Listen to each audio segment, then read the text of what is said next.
रात के ठीक 12 बज रहे थे। आसमान काला था और घना कोहरा जमीन को निगल चुका था।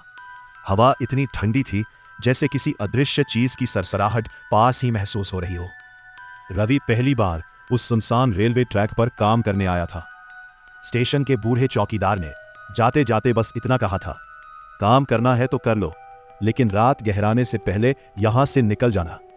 कुछ रास्ते इंसानों के लिए नहीं होते। रवि ने हंसकर बात टाल दी। उसे लगा ये सब डराने की बातें हैं। काम खत्म करते करते देर हो गई।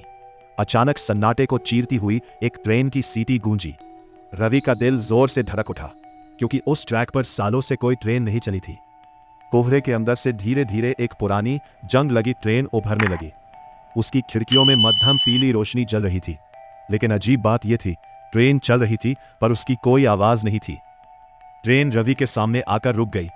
दरवाजे खुद ब खुद चरमराते हुए खुल गए, जैसे किसी का इंतजार कर रहे हो। रवि के पैर कांप रहे थे, लेकिन जैसे कोई अदृश्य ताकत उसे खींच रही हो। वहां धीरे धीरे अंदर चढ़ गया। अंदर का नजारा देखकर उसकी सांसें रुक गईं। सीटों पर बैठे लोग बिल्कुल स्थिर थे। उनके चेहरे सफेद, आंखें पूरी तरह खाली और शरीर बिना हिले बैठे हुए, जैसे वे इंसान नहीं बल्कि सिर्फ खोल हों। अचानक एक बूढ़ा आदमी धीरे धीरे उसकी तरफ मुड़ा।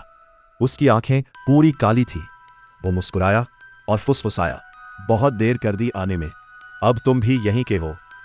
रवि घबराकर भागा, लेकिन तभी धड़ाम, सभी दरवाजे अपने आप बंद हो गए।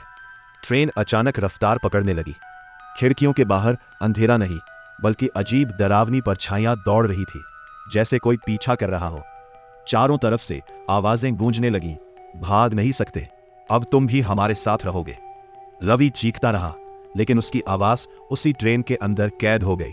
अगली सुबह रेलवे ट्रैक के पास सिर्फ उसका सामान मिला, लेकिन रवि कहीं नहीं था। आज भी जब घना कोहरा छाता है, लोग कहते हैं उस पटरी पर वही ट्रेन गुजरती है, और उसकी खिड़की में अब एक नया चेहरा दिखता है, डर से जमी हुई आंखों वाला रवि का।